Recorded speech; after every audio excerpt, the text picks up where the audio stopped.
Juu, tässä uutiset minuutissa. Kreikan paheneva talouskriisi heijastuu suoraan myös Suomeen. Uusi hallitus ja eduskunta saavat syksyllä eteensä kotimaan säästöbudjetin lisäksi eurokriisin uusimmat tukipäätökset. Juu.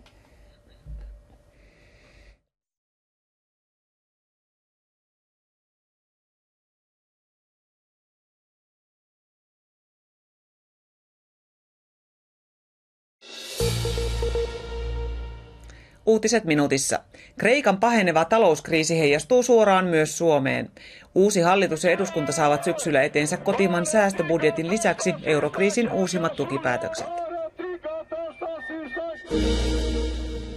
Hallitustunnustelija Jyrki Katainen jatkaa uuden hallituspohjan valmistelua ja yrittää saada hallitusneuvotteluihin keskustan ja perussuomalaiset. Kokoomuksen ja vasemmistopuolueiden yhteinen hallitustie katkesi talouskiistoihin. Tänään lakitetuista ylioppilaista vain noin joka kolmas saa koulutuspaikan syksyksi.